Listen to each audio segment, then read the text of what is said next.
Hello ஹாய்ஸ். நம்ம இப்போ இன்றைக்கி என்ன பார்க்க போகிறோம்னா, கூட்டுறவு மேலாண்மை நம்மளோட சிலபஸில் மொதல் டாப்பிக்கில் 3ஆவதாக இருக்கிற இந்தியா விடுதலைக்கு முன் கூட்டுறவு அப்படிங்கிற டாப்பிக்கை மொத்தம் இந்த பாடத்தை ஃபுல்லாக ஒன்லைனர் ஃபார்மேட்டில் நம்ம ஃபுல்லாக இன்றைக்கி பார்க்க போகிறோம். மொத்தம் இந்த பாடம் 8 பக்கம் இருக்குது. ஃபுல்லாக இருக்கிற கொஸ்டின்ஸ் எல்லாமே நான் மார்க் பண்ணியிருக்கேன். எல்லா கொஸ்டினும் அண்டர்லைன் பண்ணியிருக்கேன். எல்லா கொஸ்டினும் இயர் பை இயராக நான் உங்களுக்கு சொல்கிறேன். அதை நீங்கள் கரெக்டாக ஃபாலோ பண்ணிங்கன்னா இதாக இருக்கும். முதல்ல இந்தியா விடுதலைக்கு முன் கூட்டுறவு டாப்பிக்கில் இந்தியா கூட்டுறவு இயக்கமானது 20ஆம் நூற்றாண்டில் ஆரம்பத்தில் தோன்றியது. கூட்டுறவு இயக்கம் எந்த நூற்றாண்டில்? 20ஆம் நூற்றாண்டில் தோன்றியது. அதுக்கப்புறம் ஆங்கில அரசு ஏற்பட்ட பின்னர் இந்தியாவில் பொருளாதார நிலை மற்றும் பாதிக்கப்பட்டது. இந்நாட்டில் கைத்தொழில் அழிந்தன. இதெல்லாம் சும்மா ஜஸ்ட் ஒரு அண்டர்லைன் தான், இதை விட்டுருங்க. அடுத்ததாக 1875 பூனா, அகமத் நகர் ஆகிய நகரங்களில் விவசாயிகளின் வட்டி கடைக்காரர்களுக்கு எதிராக கலகம் செய்தனர். இந்த தக்கான கலவரம் கிராம கட்டண சுமையில் முக்கியத்துவம் முன்னே கொண்டு வந்தது. இதில் ஞாபகம் வச்சுக்கோங்க, 1975 பூனா அகமத் நகர் என்ற பகுதியில் வட்டி கடைக்கு எதிராக கலவரம் செய்தனர். இது என்ன கலவரம்? தக்கான கலவரம். ஞாபகம் வச்சுக்கோங்க, இது ஒரு 1 மார்க். இப்போ 1975 எந்த நகரங்களில் வட்டி கலகம் வந்துச்சு? பூனா அகமத் நகர். அப்புறம் யாருக்கு எதிராக நடந்துச்சு? இந்த கலவரத்துக்கு பேர் என்ன அப்படின்றது ஒரு மூணு கொஸ்டின் இருக்குது. தக்கான கலவரம் கிராம கட்டண சுமையில் முக்கியத்துவம் முன்னணி கொண்டு வந்தது. அப்புறம் இந்த கலவரம் இதன் விளைவாக 1879 தக்கான விவசாயிகள் துயநீக்க சட்டம். இந்த தக்கான கலவரம் விளைவாக 1879 தக்கான விவசாயிகளின் துயநீக்க சட்டம் என்றும் 1884 விவசாயிகளின் கடன் சட்டம் என்றும் 2 சட்டங்கள் கொண்டு வந்தது. இப்போ புரிஞ்சுக்கோங்க, தக்கான விவசாயிகளின் துயநீக்க சட்டமும் விவசாயிகளின் கடன் சட்டமும் எந்த கலவரத்து விளைவாக வந்துருச்சுன்னு ஒரு கொஸ்டின் கேட்பாங்க. இதெல்லாம் இன்டைரக்ட் கொஸ்டின். இந்த அளவுக்கு நீங்கள் டெப்த்தாக படிச்சா தான் எக்ஸாமில் ஆன்சர் பண்ண முடியும். இயர் ஞாபகம் வச்சுக்கோங்க, 75 பூனா அகமத் நகர் விவசாய வட்டி கலவரம் செய்கிறாங்க. அது தக்கான கலவரன்றாங்க. அந்த கலவரத்தோட விளைவாக தான் 79 தக்கான விவசாயிகள் துயநீக்க சட்டமும் 84 விவசாய கடன் சட்டமும் 2 சட்டங்கள் வருது. அவ்வளோதான். இதில் ஒரு 5 to 6 கொஸ்டின் 1 மார்க் இதில் பார்த்துட்டோம். அப்புறம் இந்த 2 சட்டமும் விவசாயிகள் நீண்ட கால கடனும் குறுகிய கால கடனும் வழங்கிடுச்சு. அப்புறம் இந்த கடனில் பல குறைகள் காணப்பட்டன. அடுத்தது கூட்டுறவு முறையில் நம்பிக்கை கொண்ட சென்னை அரசாங்கம். சென்னை அரசாங்கம் 1892 சர் ஃபிட்ரிக் நிக்கல்சன் என்பவரை மேல்நாளுக்கு அனுப்பி அங்கே செயல்படுத்த கூட்டு சங்கங்களை இப்போ ஆக்சுவலி இதில் என்ன சொல்கிறாங்கன்னா, நான் படிச்சுட்டு உங்களுக்கு சொல்கிறேன்.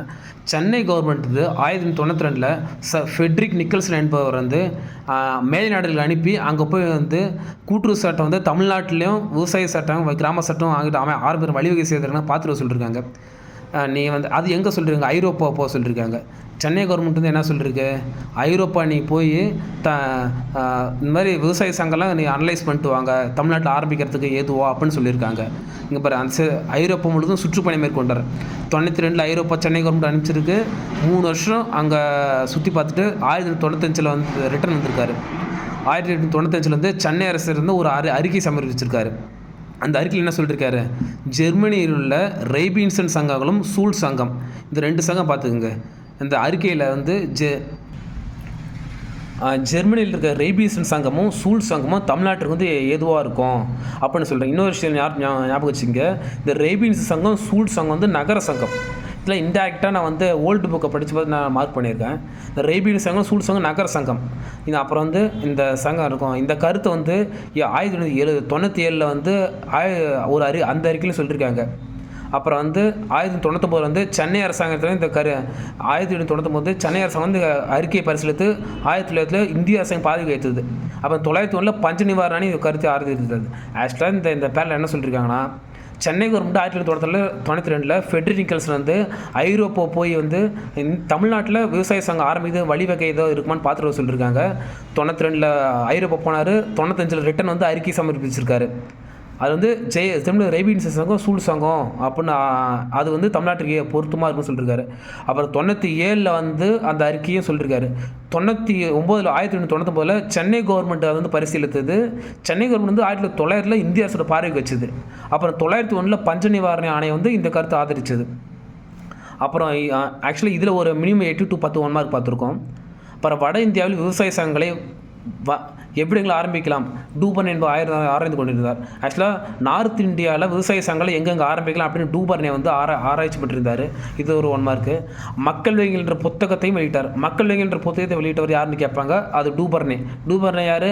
நார்த் இந்தியாவில் விவசாயிகள் எங்கெங்கே ஆரம்பிக்கலாம்னு அனலைஸ் பண்ணவங்க. மேலும் அவர் ரெவல்யூஷன் கொள்கைகளை கிராம அமைக்க வேண்டும். இதெல்லாம் நீங்கள் பார்த்தா புரிஞ்சுக்கும். அடுத்தது வந்து 1901 பஞ்ச நிவாரண ஆணையம் ஐரோப்பாவில் உள்ள கடன் கொடுக்கும் சங்கங்களின் அடிப்படையில் விவசாயிகள் வங்கிகளை அமைக்க வேண்டும். 901 பஞ்ச நிவாரண ஆணையம் வந்து ஐரோப்பாவில் கடன் கொடுக்கும் சங்கம் அடிப்படையில் விவசாய சங்கம் வந்து அமைக்க வேணும்னு சொல்லியிருக்காங்க. அப்போது வைஸ்ராயாக இருந்த கர்சன் பிரபு இந்தியாவில் கூட்டுறவு சங்கம் அமைப்பதற்கான வழிவகைகளை தெரிவித்தார். இப்போ இதில் ஒரு கொஷின், இப்போ வந்து எந்த இயர் 1901 வைஸ்ராய் இருந்தவங்க யாருன்னு கேட்பாங்க. இங்கே பாருங்கள், 1901 வைஸ்ராய் வந்து கர்சன் பிரபு, அவங்க தான் இந்தியாவில் கூட்டுறவு சங்கம் ஆரம்பி வழிவகைகளை வந்து தெரிவித்தாங்க. அப்புறம் வந்து 1901 சர் எட்வர்ட் லான்பர்ட் தலைமையில் ஒரு குழு அமைச்சாங்க. 1901 சர் எட்வர்ட் லான்பர்ட் ஒரு குழு அமைச்சாங்க. அந்த குழுவில் வந்து சர் ஃபெட்ரிக் நிக்கல்சன் 2 பண்ணி குழு உறுப்பினராக சேர்ந்தாங்க. ஞாபகம் வச்சுங்க, 1901 சர் எட்வர்ட் லான்பர்ட் ஒரு குழு, அவர் தான் தலைவர். அவர் உறுப்பினர் யார்? ஃபெட்ரிக் நிக்கல்சனும் டூபர் நேவும். அப்புறம் இங்கிலாந்து கூட்டுறவு பற்றி நன்கு அறிந்த திரு ஹென்ரி வோல்ஃப். இது ஒரு கொஸ்டின். இங்கிலாந்து கூட்டுறவு பற்றி நன்கு அறிந்த அறிஞர் யாருன்னு கேட்பாங்க, திரு ஹென்ரி வோல்ஃப் என்ற ஆலோசனையும் இந்த குழு கிடைச்சது. அப்புறம் வந்து இக்குழு கூட்டுறவு நாணய சங்கத்தை ஆரம்பிப்பதற்கு தனியொரு சட்டம் இயற்ற வேண்டும். இது ஒரு கொஸ்டின். கூட்டுறவு நாணய சங்கத்தை ஆரம்பிப்பதற்கு தனியொரு சட்டம் இயற்ற வேண்டும் அப்படின்னு எந்த குழு சொல்லிச்சுருப்பா? இக்குழு. அந்த குழு யாரும் இல்லை, சர் எட்வர்ட் லா குழு தான். ஞாபகம் வச்சுக்கோங்க. மேலும் அந்த இயக்கத்தை நடத்தி செல்ல தனியாக ஒரு துறையை நிறுவ வேண்டும் அப்படின்ற ஒரு கொஸ்டின் சொல்லியிருக்காங்க என்றும் இருந்தது. எனவே 1904 வந்து கூட்டுறவு கடன் சங்கங்களின் சட்டம் என்ற பெயரில் இந்தியாவில் முதல் கூட்டுறவு சட்டம் இயற்றப்பட்டது. இதுதான் இந்தியாவில் விடுதலைக்கு முன் கூட்டுறவுன்றது முதல்ல ப்ரீ ஹிஸ்ட்ரி. கூட்டுறவு சட்டம் ஆரம்பிக்கிறதுக்கு முன்னாடி இத்தனை கொஸ்டின் இருக்குது. இதில் மினிமம் வந்து ஒரு 20 கேள்விக்கு மேலே இருக்குது. எல்லாமே முக்கியமான கொஸ்டின். இதெல்லாம் இன்டர்வியூ கொஸ்டின் பாயிண்ட் ஆஃப் வியூவும் கூட. அதுக்கேற்ற மாதிரி அப்புறம் என்ன பண்ணுறீங்க, இதெல்லாம் ஆலோசனை பண்ணிட்டு வந்து 1904 முதல் கூட்டுறவு சட்டம் ஏற்றிட்டாங்க. அந்த முதல் கூட்டுறவு சட்டத்தில் என்ன சொல்லியிருக்காங்க, 18 வயசு மேலே இருக்கணும், ஒரு கிராமத்தில் வசிக்கிறவராக இருக்கணும், அப்புறம் 10 பேர் சேர்ந்து தான் கூட்டுறவு சங்கம் அமைக்கணும் அப்படின்னு நிறையா ரூல்ஸ் அண்ட் ரெகுலேஷன். அப்புறம் வந்து அந்த 1904 சட்டத்தில் என்ன சொல்லியிருக்காங்க, ஒரு சங்கத்தில் 5/4 பகுதி விவசாயிகளாக இருக்கணும். விவசாயிகள் இருந்தால் அது கிராம சங்கம். 5-4 பேர் விவசாயிகள் இல்லாதவங்க இருந்தால் நகர சங்கம் ஏற்பட்டாங்க.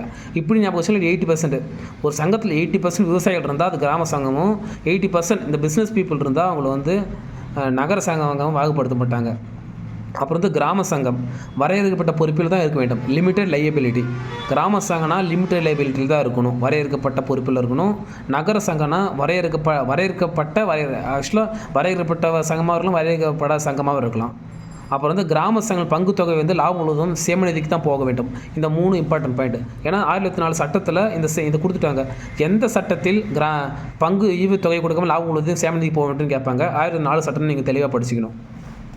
அடுத்து இன்னொரு இம்பார்ட்டன்ட் வந்து சட்டம் இயற்றம், அதில் இருந்த குறைபாடுகள் கண்டிப்பாக இருக்கும். 1904 இயற்றப்பட்ட கூட்டுறவு சட்டத்தில் என்னென்ன குறைபாடு இருக்குன்னு கேட்பாங்க. அதில் வந்து கடன் சார்பற்ற சங்கங்கள், மத்திய கூட்டுறவு வங்கிகள் எதுவும் வந்து அமைக்க வந்து இடம் அளிக்கலை.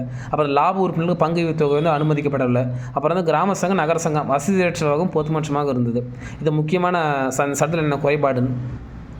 ஆக்சுவலாக ஒரு 1904 ஒரு 1912 சட்டம் போயிருக்காங்க. என்ன பண்ணிருப்பாங்க, இந்த 1904 சட்டம் வந்து போதுமானதாக இல்லை, அதில் குறைகள் இருக்குது, அந்த குறைகள் நிவர்த்தி பண்ணுறதா அடுத்த சட்டத்தை அப்டேட் பண்ணியிருப்பாங்க. அதுதான் இங்கே இருக்கும். 1904 சட்டம் ஒன்று அந்த குறைகள் நீக்கிறதுக்கு புதிய மாநில சட்டம் இயற்றப்படுது அப்படின்னு வந்து இதில் போட்டிருப்பாங்க. அந்த 1912 சட்டத்தில் இது இம்பார்ட்டன்னு, மத்திய சங்கங்கள் வரையறுக்கப்பட்ட பொறுப்புடையவாகவும் விவசாய பெருமையான வரையறுக்கப்பட்ட பொறுப்புடன் இருக்க வேண்டும். வரையறுக்கப்படாத என்பது இதுலேயும் வருது. இதில் பார்த்துங்க. இன்றைக்கி இதில் என்ன சொல்லியிருக்காங்க, கிராம சங்கம் வரையறுக்கப்பட்ட பொறுப்பு, நகர சங்கம் வரையறுக்கப்பட்ட பொறுப்பு. இங்கே என்ன சொல்லியிருக்காங்க, மத்திய சங்கங்கள் வரையறுக்கப்பட்ட பொறுப்பு, விவசாயிகள் இப்போ வந்து வரையறுக்கப்பட்ட பொறுப்பாக இருக்குன்னு சொல்லியிருக்காங்க. அப்புறம் வந்து சங்கங்கள் எத்தனை வகை சங்கம் வந்து 2 வகையாக பிரிக்கலாம். ஒன்று வரையறுக்கப்பட்ட சங்கம், வரையறுக்கப்படாத சங்கம். அப்புறம் வந்து லாப பிரிவில் பல மாதங்கள் செய்யப்பட்டன. அதாவது வரையறுக்கப்படாத பொருளுடைய சங்கங்கள் வந்து லாபத்தோட ஒரு பகுதி சேம நிதிக்கு கொண்டு போக வேண்டும். அவர் பங்கு தொகை வந்து ஈவின் பேரில் வழங்கப்பட வேண்டும் சொல்லியிருக்காங்க.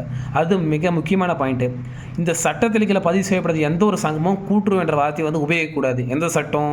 1912 சட்டம். 1912 எத்தனாவது சட்டம்? 1904 முதல் சட்டம், 1912 2வது சட்டம். அந்த சட்டத்தில் பதிவுப்பட எந்த ஒரு சங்கமும் கூட்டுறவு என்ற வார்த்தையை வந்து பயன்படுத்தக்கூடாது.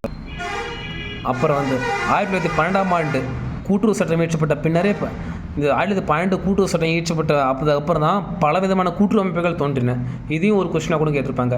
எந்த ஆண்டு சட்டத்துக்கு அப்புறம் பல்வேறு விதமான கூட்டுறவு அமைப்புகள் தோன்றின? 1912 சட்டம். அப்புறம் இது வந்து உறுப்பினர்கள் எண்ணிக்கையும் இந்த சட்டத்துக்கு மேலே உயர்ந்தது.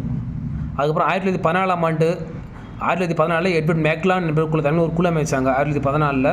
அந்த 1915 குழு அமைச்சு அந்த 15லேருந்து குழு அறிவிட்டாங்க, அந்த குழு அறிக்கை வெளியிட்டாங்க.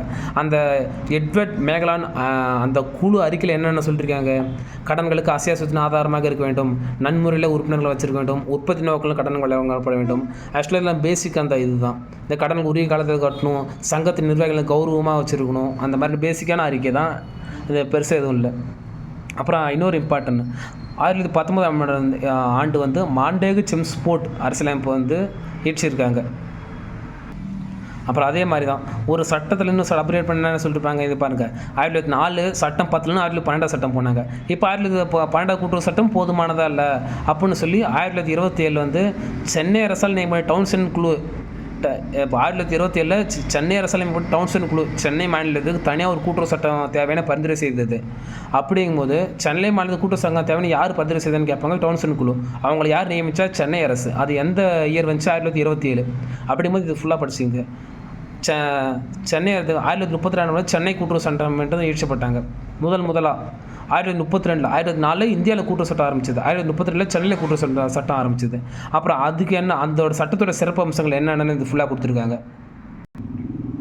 இந்த சட்டத்தில் பெருசாக பேசிக்கான நீட்ஸாக சொல்லியிருக்காங்க. ஆக்சுவலாக இங்கே பாருங்கள், லாப நோக்கத்தை விரிவடை செய்யணும், அப்புறம் சங்க தணிக்கை கட்டணம், தவா கட்டணம் ஆகியவற்றும் கட்டணம் ஆகியவற்றை வசூலிக்க அதிகாரம் இருக்குது. அப்புறம் கூட்டுன்ற சொல்லி கூட்டுறவு உபயோகித்த சட்டம் குற்றமாக கருதப்பட்டது. அப்படி இந்த பேசிக்கானது தான் இருக்குது. இதில் இயர்ஸ் இந்த மாதிரி எதுவும் இல்லை சிறப்பம்சம். ஆக்சுவலாக எதனால் இவ்வளோ நீட் அண்ட் க்ளீனாக சொல்லிகிட்டு இருக்குன்னா, இப்போ இந்த இந்தியா விடுதலைக்கு முன் கூட்டுறவுன்ற பாடத்தை நான் இதுதான் ஒன் மார்க், இது மாதிரி தான் ஃபிக்ஸ்டு, இதை தவிர ஹிஸ்ட்ரி ஒன்றுமே இல்லை. நான் வந்து ஓல்டு புக்கும் நியூ புக்கும் அனலைஸ் பண்ணி தான் சொல்கிறேன். இது மட்டும் பார்த்தீங்கன்னா, இந்த கூட்டுறவு சட்டமும் அப்புறம் கூட்டுறவு மேலாண்மை இதில் வந்து எல்லாமே கவர் ஆகிடும். இப்போ நான் வந்து 1932 3 சட்டம் வரைக்கும் பார்த்துருக்கோம். அடுத்து வந்து 1927 சென்னை அரசால் டவுன்ஷன் குழு நியமிக்கப்பட்ட அந்த டவுன்ஷன் குழு எப்போ ஏற்றினாங்க, 1927. இந்த டவுன்ஷன் குழு வந்து இது முக்கியமான பாயிண்ட் வந்து 3வது பாயிண்ட் தான். மத்திய நில அடமான வங்கியில் வெளியிடப்படும் கடனீட்டு பத்திரங்கள் பாதுகாப்பு பத்திரம் கடனிடப்பட வேண்டும். இப்போ இன்னொரு கொஸ்டின் வந்து பேசிக்காக கடனீட்டு பத்திரங்கள்னு இருக்குது, கடன் பத்திரங்கள்னு இருக்குது. அதை நீங்கள் தெளிவாக புரிஞ்சுக்கணும். கடனீட்டு பத்திரங்கள் டிபென்ச்சர், கடனீட்டு பத்திரங்கள்லாம் 3 பேர் சம்மந்தப்பட்டது, அதுதான் கடனீட்டு பத்திரங்கள் இருப்பாங்க. கடன் பத்திரங்கள்னா நான் உங்களுக்கு கடன் கொடுக்குறேன் அப்படிங்கும்போது யூசர் அண்ட் ஆப்போசிட்டர் 2 பேர் சம்மந்தப்பட்ட கடன் பத்திரம் கடனீட்டு பத்திரம் வித்தியாசம் புரிச்சுங்க. அப்புறம் வந்து அவ்வளோதான். டவுன்ஷனுக்குள்ளே பெருசாக இந்த பாயிண்ட் வர முக்கியமானது எதுவும் இல்லை. அது 1934 நில அடமான வங்கிகள் சட்டம் இயற்றப்பட்டது. இன்னொரு முக்கியமான கொஸ்டின், 1934 நில அடமான வங்கிகள் சட்டம் இயற்றப்பட்டது. இந்த இயர்லாம் நான் சொல்கிறேன், நான் இயர்லாம் அங்கே வந்து ஆர்டர் வைஸ் எழுதியிருக்கேன். அதை நான் உங்களுக்கு இப்போ ஷோ பண்ணுறேன். உடனே இந்த இயர் இன்னும் 2 பக்கம் தான் இருக்குது. இதை முடிச்சுட்டு உங்களுக்கு ஷோ பண்ணுறேன். அது வந்து மத்திய வங்கிகள் விசாரணை குழு எப்போ 1931 மத்திய வங்கிகள் விசாரணை குழு வந்து இயற்றப்பட்டாங்க. அப்புறம் இது வந்து என்ன பண்ண 34 வேளாண்மை கடன் துறை வந்து ஒரு பகுதியை இந்திய ரிசர்வ் வங்கி கொடுப்பாங்க அப்படின்னு சொல்லியிருப்பாங்க. மற்றபடி முக்கியமான விஷயம் எதுவும் இல்லை. அனதர் இம்பார்ட்டன்ட், ரிசர்வ் வங்கி இந்திய கூட்டுறவங்கம். ரிசர்வ் வங்கி எப்போ இந்திய அரசு அமைக்கப்பட்டது, 1934 இந்திய ரிசர்வ் வங்கி அமைச்சாங்க. இந்திய ரிசர்வ் வங்கி 34 அமைச்சு செயல்பட தொடங்கியது 35. இப்போ கொஸ்டின் நல்லா புரிஞ்சுக்கிங்க. செயல்பட தொடங்கியதுன்னா 1935, ரிசர்வ் வங்கி அமைத்ததுன்னா 1934. அடுத்து வேளாண்மை கடன் பணிகளம். ரிசர்வ் வங்கி சட்டத்தின் 54 பிரிவின்படி ரிசர்வ் வங்கி கடன் துறையை ஆரம்பித்தது. ஓகே, இந்த சட்டத்தின்படி கடன் துறையை வந்து இதை ஆரம்பித்தாங்க. இதில் முக்கியமான பாயிண்ட்ஸ் வந்து இதெல்லாம் கொடுத்துருப்பாங்க. இதில் வந்து 2வது பாயிண்ட் தான் முக்கியம். இந்த ரிசர்வ் வங்கி வந்து எந்த சட்டப்பிரிவில் எதுக்கான இதுபடி இந்த தள்ளுபடி கடன் வழங்குன்னு பார்த்துட்டுங்க. இது கொஞ்சம் பார்த்துங்க. 14(4A) படி பாதுகாப்பு பத்திரங்கள் அடி ஆதாரத்தின் பேரில் குறுகிய கால கடன்கள் வழங்குதல். இதில் நீங்கள் புரிஞ்சுக்கணும், பாதுகாப்பு பத்திரங்களின் ஆதாரத்தின் பேரில் நம்ம கவர்மெண்ட் செக்யூரிட்டி பாண்ட், அதுதான் பாதுகாப்பு பத்திரத்தின் ஆதாரங்கள் பேர். இப்போ நீங்கள் பத்திரங்கள் ஆதார பேர்னா நீங்கள் எந்த ஒரு வார்த்தையும் தெரியாது இருக்கக்கூடாது. இது எதுக்காக வச்சு கவர்மெண்ட் செக்யூரிட்டி பாண்ட். அப்புறம் வந்து காசு கடன், கேஷ் அண்ட் கிரெடிட், இதுவும் பின்னாடி நீங்கள் வரும். கேஷ் அண்ட் கிரெடிட், காசு கடன், அப்புறம் வந்து கவர்மெண்ட் செக்யூரிட்டி பாண்ட், இதெல்லாம் நீங்கள் பார்த்துக்கணும். அப்புறம் கூட்டுறவு நிதியுதவி, இதில் நீங்கள் படித்தாலே புரிஞ்சுக்கோங்க பெருசாக. இதில் முக்கியமான கொஸ்டின் அந்தளவுக்கு எதுவுமே இம்பார்ட்டன்ஸ் கிடையாது.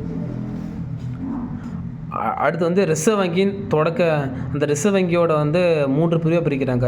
1947 தொடங்கி அப்புறம் 47 அகில இந்திய ராமன் கடன் வெளியிடும். அப்புறம் 1954 இந்த 3 லைனும் 47 தொடங்கி 54 ரிசர்வ் வங்கி இருந்திருக்கு. இதில் பெருசாக இம்பார்ட்டன்ட் எதுன்னு இல்லை. அவ்வளோதான், இந்த முதல் பாடம் முடிஞ்சு. நீங்கள் எந்த ஒரு புக்ஸ் மெட்டீரியல் 1 மார்க் மெத்தட் பார்த்தாலும் நான் ஃபுல்லாக மார்க் பண்ணியிருக்கேன். இந்திய விடுதலைக்கு முன் கூட்டுறவு இந்த பாடத்தில் நான் இது வரைக்கும் சொன்னது மினிமம் வந்து 60லேருந்து 70 1 மார்க் கொஸ்டின் வரும். நீங்கள் இது படிச்சிங்கன்னா இதே கூட்டுறவு சட்டத்துலேயும் சரி, இந்த கூட்டுறவு மேலாண்மையிலையும் சரி, இது ஃபுல்லாக கவர் ஆகிடும். அடுத்தது வந்து இந்திய விடுதலைக்கு பின் கூட்டுறவு வளர்ச்சி. இது விடுதலைக்கு முன் இப்போ நம்ம என்னென்ன பார்த்தோம், விடுதலைக்கு முன்னாடி இருக்கிற கூட்டுறவும், அப்புறம் ப்ரீ ஹிஸ்ட்ரி கோஆபரேட்டிவ் அதுவும் பார்த்தோம். அப்போ 1949க்கு விடுதலைக்கு பின்னாடி இருக்கிற கூட்டுறவு வந்து நம்ம அடுத்த வீடியோவில் பார்ப்போம். ஏன்னா அப்போ நீங்கள் 15 நிமிஷம் வீடியோ பார்த்தது ஒரே ஃப்ளோவாக போனால் உங்களுக்கும் டயர்ட் ஆகிடும். அப்படிங்கும்போது நான் அடுத்தடுத்த வீடியோவில் இதை நெக்ஸ்ட் அப்டேட் பண்ணுறேன். அடுத்து நீங்கள் ஒன்றும் கன்ஃபியூஸ் பண்ணிக்க வேணாம். அப்படிங்கும்போது இப்போ நம்மளுக்கு இன்னும் அரௌண்ட் ஒரு 70லேருந்து 80 நாள் தான் இருக்குது. நீங்கள் தெளிவாக படிச்சுக்கோங்க. நம்ம விடுதலைக்கு முன் கூட்டுறவு அப்படிங்கும்போது இதெல்லாம் சிலபஸில் இருக்க முக்கியமான டாபிக்ஸ். நான் ஏன்னா இந்த விடுதலைக்கு முன்ற கூட்டுறவும் விடுதலை பின்று கூட்டுறவும் மட்டும் டீட்டெயிலாக நம்ம ஒன்லைனர் வச்சு இது பண்ணியிருக்கோம். நீங்கள் எந்த ஒரு 1 மார்க்குமே விட்டு போகாத மாதிரி நீங்கள் இதை மட்டும் படித்தா ஃபுல் அண்ட் ஃபுல் கவர் பண்ணிடலாம். எந்த ஒரு 1 மார்க்கும் நீங்கள் பயப்படாதுங்க. அடுத்த ஒரு போடலாம். தேங்க்யூ. நான் 1 மார்க்ஸ் வந்து ப்ரீவியஸ் அப்லோட் பண்ணுறேன். தேங்க்யூ. பாய்.